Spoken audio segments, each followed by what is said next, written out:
PTA के हलकों में लड़ाई और कारकुनों का पारा हाई, पाकिस्तान के हाथों जिम्बाब्वे को शिकस्त। बुशरा बीबी ने आते ही पार्टी का बेड़ा गर्क कर दिया। आज के व्लॉग में ये बातें शामिल हैं। और केपी के गवर्नमेंट का 3 रोज़ा शोक का ऐलान, फी बंदा 1 करोड़। ये सारे हमारी आज के व्लॉग के हिस्से हैं। अभी मुकम्मल डिटेल के लिए मेरे चैनल को सब्सक्राइब करें ताकि आपके पास मज़ीद इंटरेस्टिंग वीडियो आए। सबसे पहले हम बात करते हैं जो पीटीए के हलके हैं, पीटीए की क़यादत है, उनमें आपस में लड़ाई फूट पड़ना शुरू हो गई है। इस सेंस में जब इमरान खान साहब ने धरने का ऐलान किया 24 नवंबर का, तो पीटीए के हलकों ने एक वाज़ह बातें की थी कि हम इसमें नाकाम रहेंगे, ना अभी करें, ठंडे मौसम आ रहे हैं, कारकुन पुरजोश नहीं है, बार बार हम कारकुनों को निकाल रहे हैं, कारकुन भी इस टाइम थके हुए हैं, यानी कि इस तरह की बातें हुई काफ़ी। लेकिन जो इमरान खान साहब थे वो अपनी ज़िद पे कायम थे। उनको किसी ने कह दिया था नवंबर का महीना है, इसी नवंबर के महीने में सब कुछ होना है, लेकिन नवंबर के महीने में क्या हुआ, पार्टी का बेड़ा गर्क हो गया, ये कह सकते हैं आप।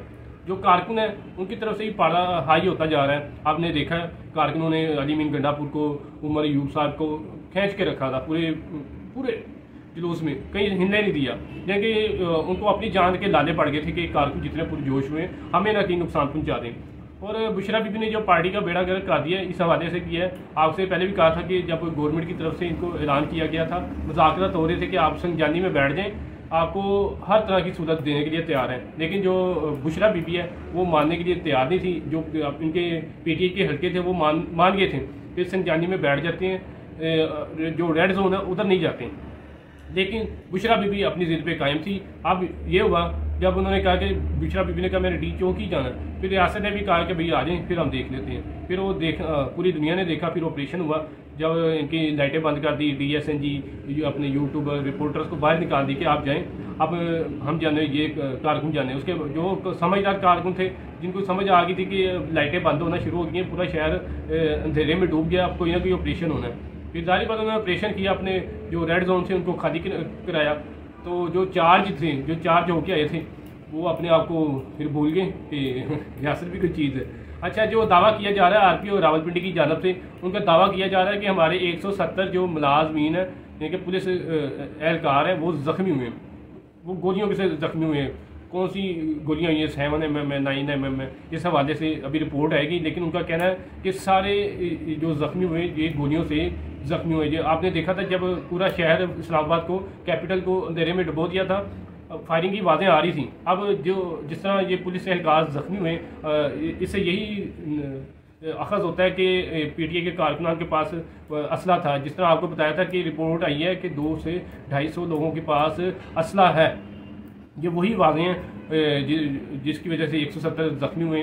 फिर एक आपको पता कांस्टेबल था मुबशर, वो भी अपनी जान से हाथ धो बैठा। इससे पहले भी एक जो धरना हुआ था, यानी कि जुलूस हुआ था, उधर भी बेचारा एक पुलिस मुलाजमीन वो भी अपनी जान से हाथ धो बैठा था। अब बात करते हैं लॉन्ग मार्च के हवाले से। क्या लॉन्ग मार्च होगा? अब ये चहमगोइयाँ शुरू हो गई हैं पीटीए के हलकों में कि अपना वो लॉन्ग मार्च करने के लिए जा रहे हैं। अब लॉन्ग मार्च क्यों करना है? पहले आपको काफ़ी शिकस्त हुई है, पार्टी बैक एंड पे आ गई है। पंजाबी आपका पूरा पंजाब नहीं निकला, सिंध नहीं निकला, बलोचिस्तान नहीं निकला, KP के थोड़ा सा निकला, वो भी आप उधर के स्टेक होल्डर। अगर आप उधर के स्टेक होल्डर ना हो तो फिर आपको पता जो हाल होगा KPK में, जो पंजाब ने आपका हाल किया वही KPK में करना है। अब देखें KPK में आप कोई काम नहीं करवा रहे, आप देखें उसके जो सारी मशीनरी है वो सारी आप धरनों में, मार्च में इस्तेमाल करी जा रहे हैं। इसलिए इस्टेब्लिशमेंट ने ये कहा था कि आप इनको गवर्नर राज ना लगाएं KPK में, ताकि ये अपनी मौत खुद मरें, सियासी मौत ना मरें, अपनी मौत खुद मरें। क्योंकि इनका जो सपोर्टर है, कारकुन है, वो भी इस टाइम तंग आ गया। जो समझदार सपोर्टर है वो तंग आ गया कि यार किन चक्रों में ये पड़े हुए हैं, हमारे लिए कुछ कर नहीं रहे, KPK सूबे की तरफ ये तवज्जो नहीं दे रहे। आप देखें पारा चिनार में क्या हो रहा है, 100+ शहीद हो गए हैं, लोग मर गए हैं। इसके अलावा दूसरी जगहों पर भी मसले मसाइल चल रहे हैं। तो गवर्नमेंट KPK कर क्या रही है?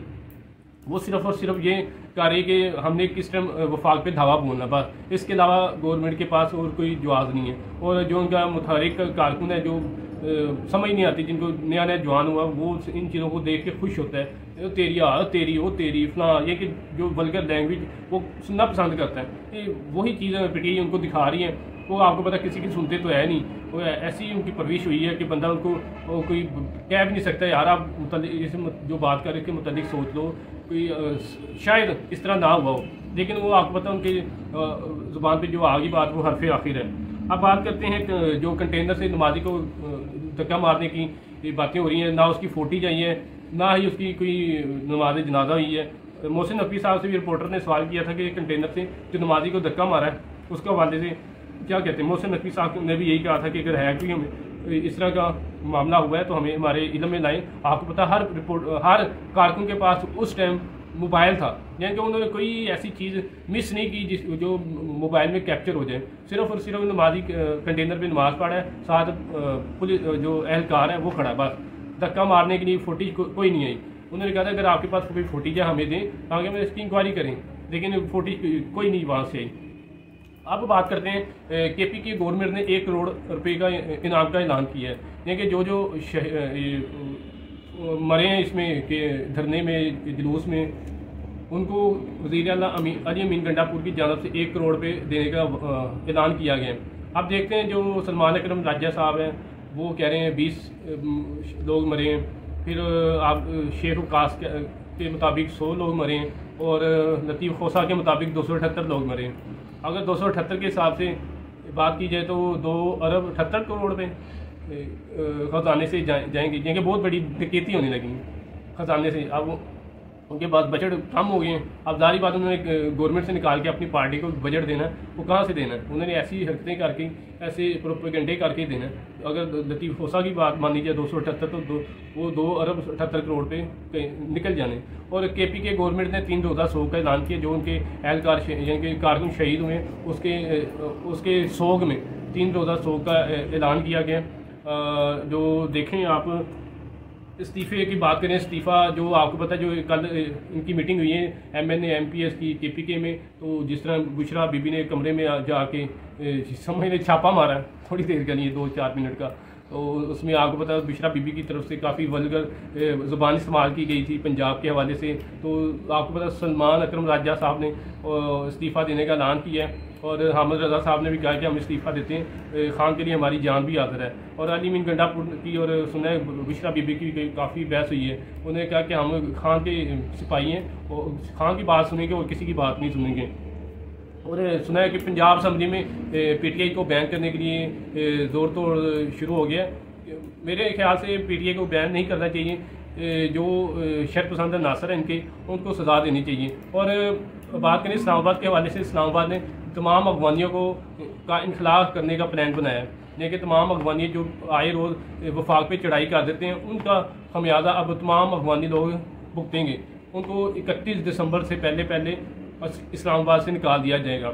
और जो इससे पहले जो ऑपरेशन हुआ था अफगानियों के मुतालिक, तो उस हवाले से तो अभी कोई अपडेट नहीं है। आपको पता काफ़ी लोग यहाँ से निकाले थे, और उसके बाद दिसंबर तक यानी कि 1 साल का टाइम दिया था, उस हवाले से कोई अपडेट नहीं आई। लेकिन जो इस्लामाबाद के हवाले से वो कहते हैं आप पूरा एक कंप्लीट प्रोसीजर के थ्रू आए पाकिस्तान में, पासपोर्ट टाइप, जिस तरह एक हम शहरी जाते हैं बाहर की कंट्री में उस तरह आए, जैसे इलीगल यानी कि उनको अलाउ नहीं है।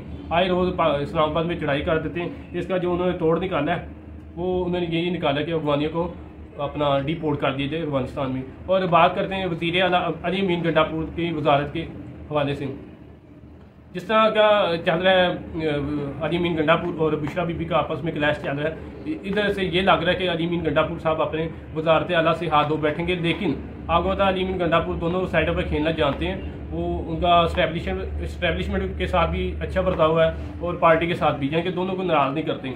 और रही बात बुशरा बीबी की, बुशरा बीबी ने समझने कि अपने पाँव पे कुल्हाड़ी मार दी है। जब इनको रिलीज़ किया गया था अपना जेल से, तो कोई डील हुई थी, डील की इन्होंने पास नहीं रखा, और जिसकी वजह से इमरान खान साहब भी इनसे काफ़ी नाराज़ हैं, परेशान है, तो ये बीबी कर क्या रही हैं। और एक सबसे बड़ी इंटरेस्टिंग स्टोरी आपको बताएं, 190 मिलियन पाउंड केस की, 190 मिलियन पाउंड केस के हवाले से नैब की जो टीम है वो पेशावर में पहुंच गई है बुशरा बीबी को गिरफ्तार करने के लिए। क्योंकि आपको पता है बुशरा बीबी ने KPK में अपने आप को महफूज बना लिया है। वो जैसी KPK से बाहर आएगी वो तो ऑब्वियसली गिरफ्तार हो जाएगी, लेकिन जो नैब की टीम है वो KPK में गई है बुशरा बीबी को गिरफ्तार करने के लिए। अब की बार क्योंकि जो इमरान खान साहब को, डॉक्टर यास्मीन राशिद को, उमर चीमा वगैरह को जो रिलीफ मिलना था, ये इनकी हमाकतों की वजह से जो थोड़ा बहुत रिलीफ मिलना था वो भी अब नहीं मिलेगा। अब जो हालात हैं, जो केसेस हैं वो आपको पता है शायद मिलिट्री कोर्ट में इनका केस अब चला जाए, सिर्फ और सिर्फ इनकी अपनी हमाकतों की वजह से पाँव पे कुल्हाड़ी मार दी इन्होंने अपने।